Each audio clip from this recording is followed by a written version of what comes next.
Bienvenue dans un nouvel épisode du podcast L'Art de la Paix, le podcast qui donne la parole aux artistes engagés, à celles et ceux qui, par leur art, construisent des ponts et éveillent les consciences. Aujourd'hui, nous avons le privilège d'accueillir un artiste dont la plume est une arme de vérité et de résistance, Ben Kamuntu. Ben est slammer, coéditeur et activiste, originaire de la région du Kivu, à l'est de la République démocratique du Congo. Une région marquée par les conflits, les déplacements forcés, les violences structurelles, mais aussi par une force de vie incroyable que Ben porte dans sa voix. À travers son art, il dénonce l'insécurité, l'impunité, les violences faites au corps et au territoire, tout en mettant en lumière la dignité et la résilience des peuples. Son slam, c'est un cri lucide, poétique, toujours ancré dans une volonté de justice, de mémoire et de transmission. Bienvenue, Ben Kamuntu. Merci. Pour commencer, peux-tu nous raconter ton parcours? Comment as-tu découvert le slam et comment ton engagement artistique a-t-il pris forme? J'ai découvert le slam en 2012 et c'était pendant la même période où j'ai découvert aussi un mouvement citoyen de jeunes qui avaient les mêmes frustrations, les mêmes revendications et surtout les mêmes espoirs que moi. C'est la lucha. Donc c'est un mouvement citoyen non violent, non partisan qui vise à mobiliser les Congolaises et Congolais pour exiger la justice sociale et la dignité humaine au Congo. Et c'était pendant cette période-là. Et pour moi, c'était vraiment des rencontres. La rencontre avec un mouvement citoyen de jeunes qui essaie de briser les cycles de la fatalité, parce que toujours on dit qu'au Congo, c'est déjà plié, c'est compliqué, la situation est difficile, et que nous, on est trop petits pour imaginer notre Congo. J'ai retrouvé cette énergie-là. Et cette même période, j'ai découvert le slam. Et je suis tombé amoureux de cet art. Et jusqu'à ce moment-là, on ne s'est jamais lâché. Et pour moi, c'est un moyen de continuer à entretenir ce rêve, ces rêves fous, ce rêve de paix et de dignité. Et surtout, continuer à, voilà, à entretenir cette utopie de paix et de justice au Congo. Et surtout, à les porter en action. Donc, c'est vraiment les deux rencontres qui m'ont beaucoup fasciné et je suis tombé amoureux du slam et jusqu'à présent, on ne s'est jamais lâché et je reste militant de la lucha qui continue à croire et à travailler, à m'engager pour un Congo de paix, de justice et de dignité. La région des Grands Lacs, et en particulier l'est de la RDC, est marquée par des conflits persistants. À travers ton art, quels aspects de cette réalité cherches-tu à dénoncer? À travers la poésie, à travers le slam, euh, ce ce que j'essaie d'apporter, ce que j'essaie d'abord d'apporter moi-même, parce que pour moi, c'est une forme de rédemption personnelle. Parce que comme je l'ai dit, euh, j'ai grandi dans une région qui m'a proposé qu'il y ait la violence, qui m'a proposé, je suis né, je suis un enfant de la guerre, je suis un enfant qui a joué, tous mes jeux d'enfants étaient des jeux de guerre. J'avais 8 ans, 7 ans, je pouvais déjà savoir les bruits quand c'est AK-47, quand c'est une mag, quand c'est une roquette, quand c'est voilà, j'ai grandi dans cet environnement-là et c'est ce que l'environnement dans lequel j'ai grandi m'a uniquement proposé, la violence. Et pour moi, le slam, la poésie, c'est une manière de me soigner moi-même, mais aussi un moyen d'essayer de proposer un autre narratif et surtout aussi de sublimer un autre rêve, un rêve fou, un rêve euh, un rêve d'un enfant qui n'a jamais connu la paix et qui essaye au moins de le photographier, de la photographier à travers le mot, à travers la poésie, et surtout de continuer à ce qu'au Congo, les raisons pour désespérer sont énormes. Donc quand on voit les problèmes, quand on voit la grandeur et les enjeux de tout ce qui se passe au Congo, avec les enjeux économiques, les enjeux géopolitiques, on se dit qu'on est trop petit pour que les choses puissent marcher. Mais malheureusement, pas malheureusement, mais aujourd'hui, je suis convaincu à 1000% que les vraies solutions pour l'avènement d'un Congo de paix et de justice ne viendra en premier lieu que de nous, les Congolais, les hommes et les femmes, les enfants, les fils. Et ces rêves-là, il faut l'entretenir. Il faut l'imaginer. Ce Congo de paix, il faut l'imaginer. Et surtout, il faut résister contre la fatalité. Et pour moi, la poésie sert à ça.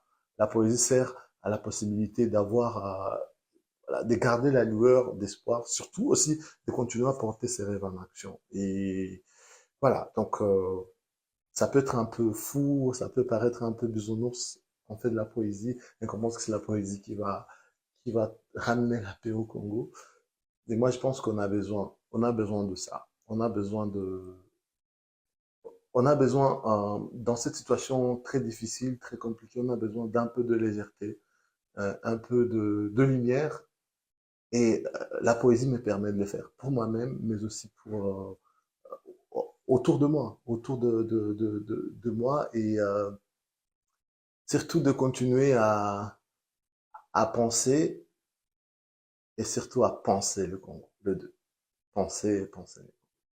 Ton slam est à la fois un cri de révolte et un outil de transmission. Selon toi, vise-t-il avant tout à sensibiliser, à éduquer ou à provoquer une prise de conscience? Ma poésie à moi, avant tout, c'est un art qui vient interroger. Je pense qu'il faut se poser des bonnes questions. Il faut demander. Et mais aussi, c'est une possibilité aussi de créer des espaces euh, de rêve en commun.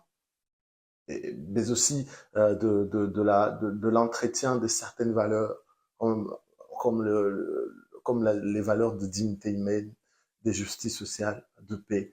Et voilà, mon art sert à ça. Ma poésie sert à ça. Et ma poésie aussi, et mon art globalement, c'est aussi un moyen de voilà, parce que moi je suis convaincu que l'éducation précède euh, la, la révolution. L'éducation précède la révolution. Et pour moi, l'islam poésie, c'est une porte d'opportunité de réflexion. C'est une porte d'opportunité de questionnement, mais aussi de créer des espaces de discussion et des espaces de, voilà, on réfléchit, mais aussi on rêve et on essaie un peu de réunir les deux, l'émotionnel et les cognitifs.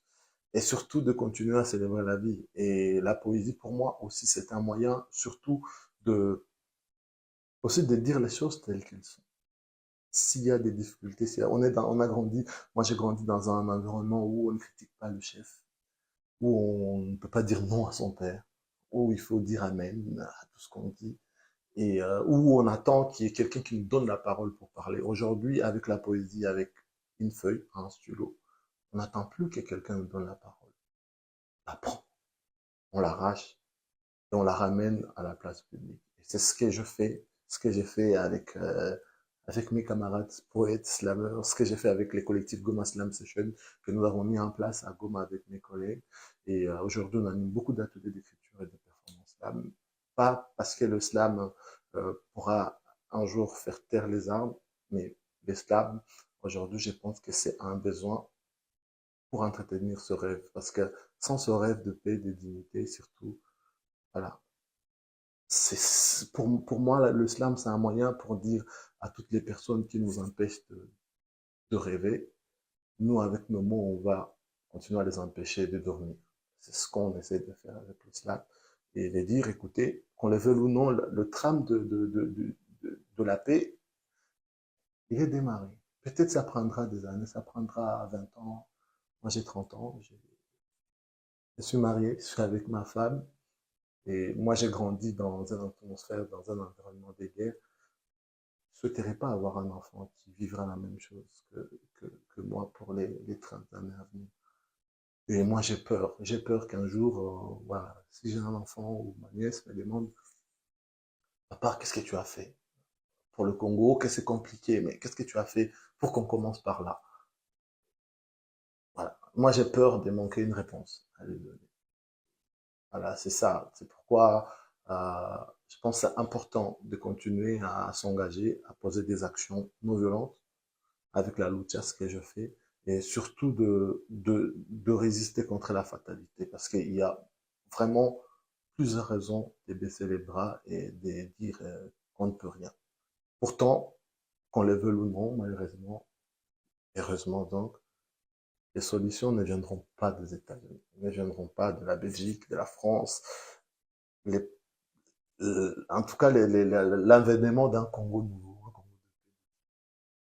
ça doit être une force endogène. Doit venir de Congolais et Congolais, ses fils et ses filles, comme l'a fait Lumumba, comme l'a fait Paul Panda Farnana. Et nous ne voulons pas être des martyrs, c'est pas ce qu'on veut. Mais le Congo est grand, comme Lumumba le disait, et il nous exige aussi de la grandeur. Il faut l'incarner. C'est ce qu'on essaie de faire, à travers le mot et à travers l'engagement dans l'action non violente et aussi l'engagement dans l'éducation culturelle et la cohésion. Quel rôle le slam peut-il jouer au sein de la communauté congolaise et de la diaspora en Belgique? Perçois-tu un impact concret? Ouais, moi je pense le slam, la poésie, c'est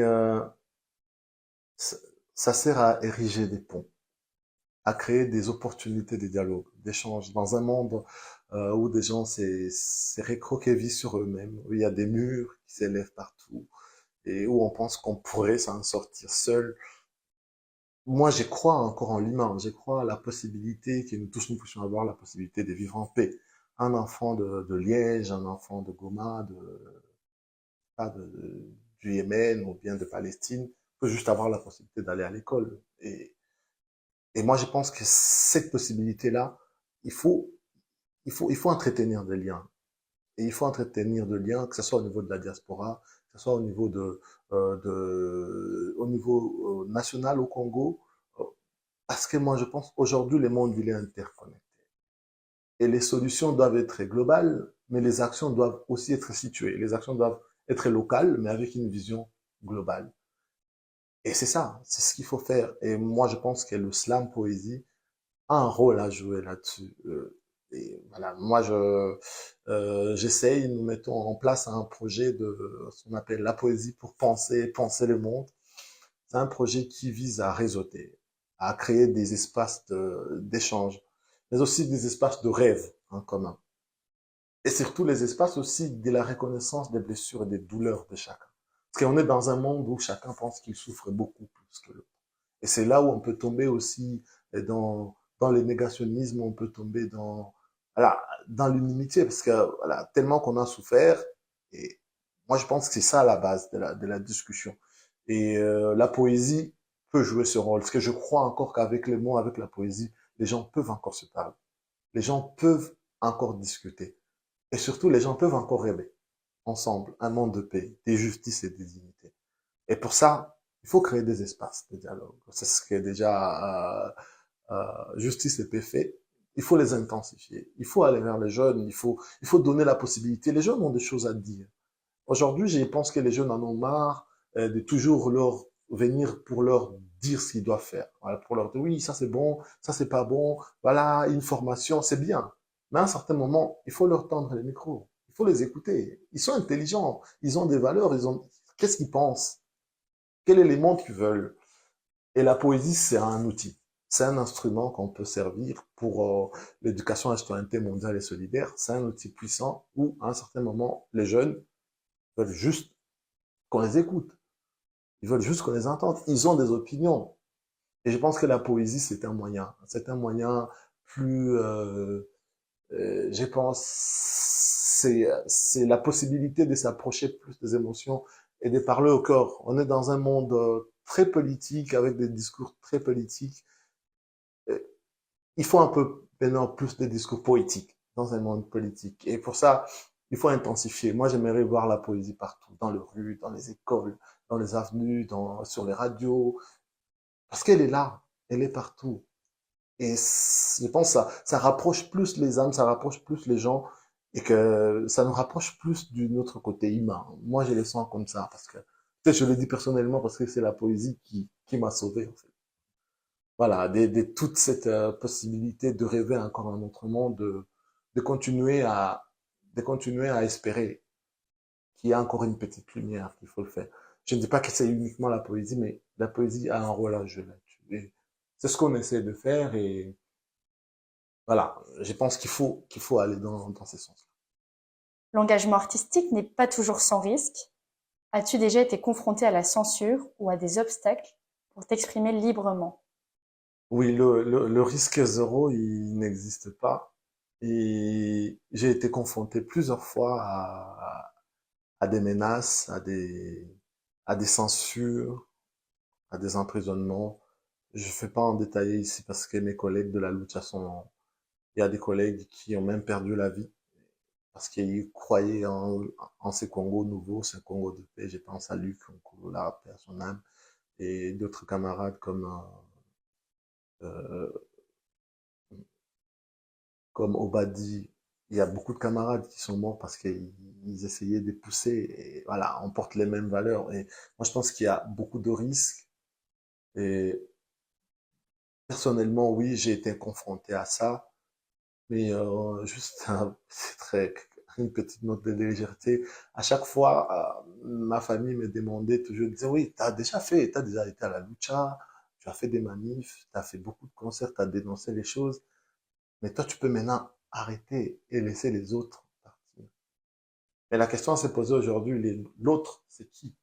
C'est qui l'autre? Parce qu'on est toujours dans une situation où on pense que c'est l'autre qui peut faire le premier pas. Mais l'autre, c'est moi. L'autre, c'est toi. Et il faut commencer quelque part. Donc, si en Belgique, c'est l'union qui fait la force, au Congo, c'est la force qui fait l'union. Donc, il faut, il faut commencer quelque part. Et il faut inspirer par l'action. Et que ce soit les emprisonnements, que ce soit les brimades, je pense qu'à un certain moment, ce ne sont pas les personnes qui sont confrontées à ça qui doivent se ressaisir, mais c'est plutôt les personnes qui exercent les violations des droits humains. Et globalement, je pense que il faut qu'il y ait encore plus de voix, des possibilités de défendre des personnes qui s'engagent ou bien qui prennent de risques. Malheureusement, il faut passer par là parce que dans la lucha, on a un principe, risquer ensemble. Il faut risquer ensemble parce que si nous ne risquons pas, si on n'essaye pas de porter des actions, euh, qui les fera à notre place? C'est à nous de les faire. J'espère qu'on, voilà, comme en Belgique, au moins les gens ont la possibilité de s'exprimer librement. J'espère qu'on arrivera à ces moments-là au Congo, que j'aurai mon enfant sur mon cou et j'irai dans une manif sans avoir peur de recevoir une bombe lacrymogène ou une balle réelle. Moi, je le vois ici, les gens vont avec leurs enfants dans les manifs. Moi, je crois qu'un jour, je vivrai ça dans les rues de Kinshasa ou bien dans les rues de Goma. Mais, mais ce ne sont pas les censures, les obstacles, les emprisonnements qui vont, qui vont m'arrêter ou bien qui vont nous arrêter parce que c'est pas le rêve pour lequel on aspire est trop grand par rapport à notre petite personne. Merci infiniment, Ben Kamuntu, pour ton témoignage et la force de tes mots. Merci Louise. Ton engagement résonne bien au-delà des frontières et rappelle à chacun et chacune l'importance de l'art comme acte de résistance. On se retrouve très vite pour un épisode L'art de la paix, le podcast des artistes qui résistent en créant. À bientôt!